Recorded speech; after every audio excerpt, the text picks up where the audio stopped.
যারা আল্লাহর রাস্তায় শহীদ হন তাদের সাথে কিয়ামতের আগ পর্যন্ত কবরে কিরূপ আচরণ করা হয় এবং কিয়ামত পরবর্তী সময়ে তারা আল্লাহর নিকট হতে কি কি পুরস্কার পাবেন। শাহাদাতের তামান্না লালন করা এটা ইমানদারের জন্য অত্যন্ত ফজিলতপূর্ণ একটি আকাঙ্ক্ষা, একটি আমল। যদি কোনো মানুষের শাহাদাতের কোনো স্বপ্ন না থাকে তাহলে তার মৃত্যুটা অনেকটা মুনাফিকের মৃত্যুর মতো। কারণ একজন মানুষ মুখে বলবেন আমি জান্নাত বিশ্বাস করি, আখিরাত বিশ্বাস করি, আল্লাহর সামনে দাঁড়ানো বিশ্বাস করি, তাহলে সে জান্নাতে যাওয়ার জন্য মরিয়া থাকবে না, এটা তো হতে পারে না। শাহাদাত হলো জান্নাত লাভের সবচেয়ে শর্টকাট পথগুলোর একটা, সবচেয়ে সংক্ষিপ্ত পথগুলোর একটা হলো কি শাহাদাত। হ্যাঁ, মানুষের হক নষ্ট করে থাকলে সেটা কিন্তু শাহাদাতেও কুলাবে না, এটা খুব ডেঞ্জারাস। কাউকে অন্যায়ভাবে অনাচার করেছেন, জুলুম করেছেন, হক নষ্ট করেছেন, টাকা মেরে খেয়েছেন, তাহলে এইটার প্রতিকার আপনাকে দুনিয়াতে করতে হবে, তার কাছ থেকে মাপ চাইতে হবে, আদায় করতে হবে। এই ছাড়া আর বাকি সব গুনাহ শাহাদাতের মাধ্যমে আল্লাহ তাআলা মাফ করবেন ইনশাআল্লাহ তাআলা। কোরআনে কারীম আল্লাহ বলেছেন ওয়ালা তাহসাবান্নাল্লাযীনা কুতিলু ফি সাবিলিল্লাহি আমওয়াতা বাল আহইয়াউন ইনদা রাব্বিহিম ইউরযাকুন। শাহাদাতের অন্যতম একটা মর্যাদা হলো শহীদদেরকে আল্লাহ তাআলা বিশেষ জীবন দিয়ে রাখেন। মানুষ মারা যাওয়ার পর কবরে আমাদের কাছে সে মরা লাশ হতে পারে, কিন্তু তার অনুভব করবার মতো শক্তি আল্লাহ দিয়ে তাকে কবরে জান্নাতি হলে জান্নাতের নেয়ামত, জাহান্নামী হলে জাহান্নামের শাস্তি তাকে উপভোগ করান। এটি আহলে সুন্নাত জামাতের আকীদা, কোরআন হাদিসের আলোকে প্রমাণিত বিষয়। কিন্তু যারা শাহাদাত অর্জন করেন, শাহাদাত লাভ করেন, শহীদ হন, আল্লাহ তাআলা তাদেরকে একটা বিশেষ জীবন দেন যেটা অন্য সাধারণ মৃত মানুষরা পায় না। এই জন্য শহীদ বাহ্যিক দৃষ্টিকোণ থেকে, দুনিয়াবী দৃষ্টিকোণ থেকে মারা যায়, প্রকৃত অর্থে সে আসলে মারা যায় না, সে অমর থাকে। এটা হলো একটা ফজিলত।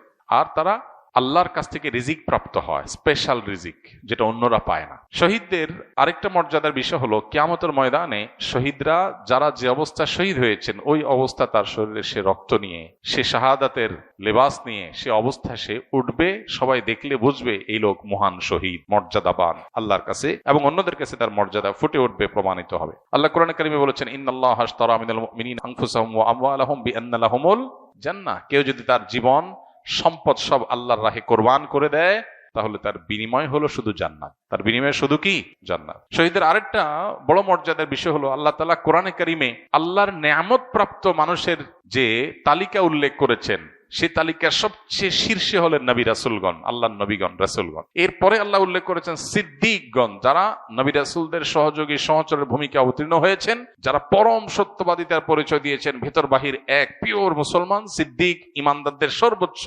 স্তর, নবী রাসূলদের পরে তাদের কথা উল্লেখ করেছেন। এরপরে আল্লাহ তাআলা শহীদদের কথা উল্লেখ করেছেন, রোজাদার, নামাজি, অন্যান্য রোজা সিয়াম পালনকারী, দান সাদকা আদায়কারী, এদের সবার মর্যাদা আছে, শহীদদের চেয়ে বেশি না। এজন্য আল্লাহ তাআলা বলেছেন উলাইকাল্লাযীনা আনআমাল্লাহু আলাইহিম মিনান নাবিয়্যিন ওয়াস সিদ্দিকিন ওয়াশ শুহাদা। এরপরে বলেছেন ওয়াস সালিহিন। আল্লাহ এখানে কয়েকটা ক্যাটাগরির কথা উল্লেখ করেছেন, চারটা ক্যাটাগরি। এক, নবী রাসূলগণ যাদেরকে আল্লাহ নেয়ামত দিয়েছেন, আল্লাহ নেয়ামত পেয়ে গেছে এবং পাবে নিশ্চিত। এক হলো নবী রাসূলগণ, দুই হলো সিদ্দিকগণ, আপার ক্লাসের ইমানদারগণ, তিন নম্বর হলো শহীদগণ, আর চার নম্বর হলো সাধারণ নেককাররা, নামাজি, রোজাদার, ভালো মানুষ, নেককার মানুষ। এরা পরে, তাদের আগে হলো শহীদদের মর্যাদা। এটা হলো শাহাদাতের আরেকটা ফজিলত এবং শহীদদের আরেকটা মর্যাদা।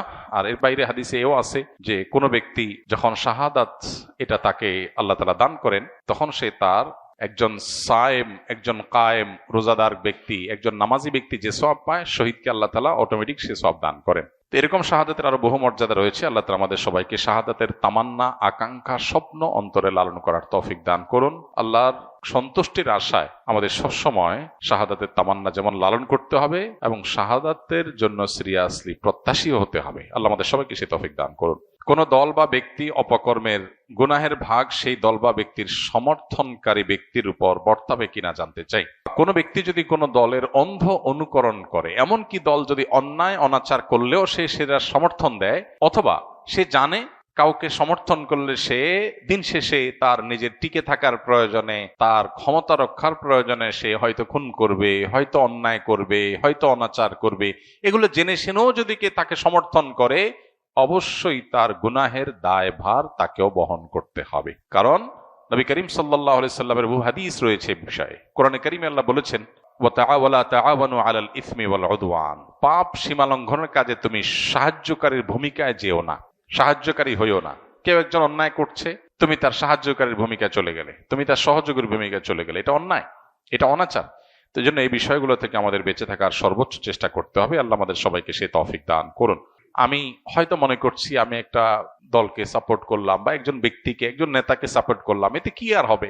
অথচ এর মাধ্যমে যত খুন, যত অন্যায়, যত অনাচার, যত মানুষের অধিকার লঙ্ঘন হবে, যত মাস্তানি হবে, এমনকি ইসলাম বিরোধী কাজ যদি হয়, দেশ বিরোধী কাজ যদি হয়, তিনি যদি দুর্নীতি করেন, তিনি যদি চুরি ডাকাতি করেন, তিনি যদি অন্যায় করেন, চাঁদাবাজি করেন, যাই কিছু করেন অপকর্ম, এর দায়ভার আমার কাছে কম বেশি আসবে, আমাকে নিতে হবে, কারণ আমি তাকে সাহায্য করেছি এই কাজগুলো করার ক্ষেত্রে। অত্যন্ত দায়িত্বশীলতার ব্যাপার এটা। এজন্য দেশ, দেশের মানুষের স্বার্থ, মুসলিম উম্মাহ এবং মিল্লাতের স্বার্থ, এটা মাথায় রেখে প্রত্যেকটা পদক্ষেপ আমাদের নেয়ার চেষ্টা করতে হবে।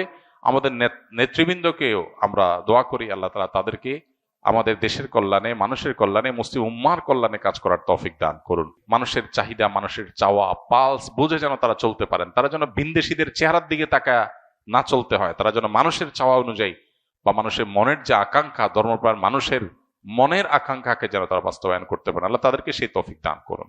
আমার বন্ধুর বাবা ঘুষের সাথে জড়িত, এই অবস্থায় বন্ধুর কাছ থেকে কোনো খাবার বা উপহার গ্রহণ করা কি যাবে?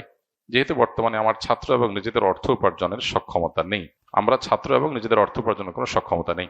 কারোর যদি উপার্জনের মধ্যে হালাল হারাম মিশ্র থাকে, তাহলে সেক্ষেত্রে এইরকম ব্যক্তির উপার্জন থেকে হাদিয়া তোহফা দিলে সেটা গ্রহণ করা হারাম হয় না মৌলিকভাবে, কারণ হালালও আছে, হারামও আছে। আপনি যদি জানেন যে হারামটা থেকেই শুধু দিয়েছেন, ফিক্সড হারামটাই কামাই করে এনে দিয়েছেন, তাহলে সেটা আপনার জন্য খাওয়া যায় না। কিন্তু যদি সেটা না হয়, তাহলে হালাল হারাম মিশ্র হয়ে গেলে, হালাল যেহেতু আছে অতএব নিশ্চিত হারাম না, এটা আপনি খেলে সেটিকে হারাম বলা যাবে না। তবে ইমানদার সন্দেহ শুবহাতের ঊর্ধ্বে ওঠার চেষ্টা করতে হবে। অতএব ইমানের দাবি হবে এটাকে স্যাক্রিফাইস করা, যে আমি এটা গ্রহণ করলাম না। ছাত্র মানুষ আমরা বেশিরভাগ নিড, যেগুলোকে নিড মনে করি, এগুলো আসলে নিড না। এগুলো চাইলেও আমরা এগুলো ছাড়া চলতে পারি।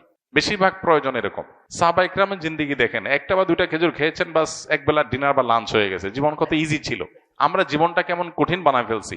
বা আজকের পৃথিবী, বস্তুবাদের দুনিয়া এমন ভাবে কঠিন বানিয়ে ফেলেছে, বাঁচতে হলে লাখ লাখ টাকা লাগবে, হাজার হাজার টাকা ছাড়া বাঁচতে পারবো না। এটা মানসিকতার ব্যাপার। আমি যদি চিন্তা করি আমি খুব অল্পতে আমি সুখে থাকবো, আমার জন্য সেটা এনাফ হয়ে যাবে, এই মানসিকতা যদি আমরা লালন করি, তাহলে আমরা কেউ আসলে অভাবী না। প্রত্যেকটা মানুষেরই কম বেশি চলার, জীবন বাঁচানোর ব্যবস্থা আলহামদুলিল্লাহ আছে। সাহাবা ইকরাম তো পেটে পাথর বাঁধা লাগছে, আমাদের তো সেই অবস্থা বেশিরভাগ মানুষের হচ্ছে না। সব মানসিকতার পরিবর্তন করলে আমাদের অভাব অনেকখানি দূর হবে ইনশাআল্লাহ।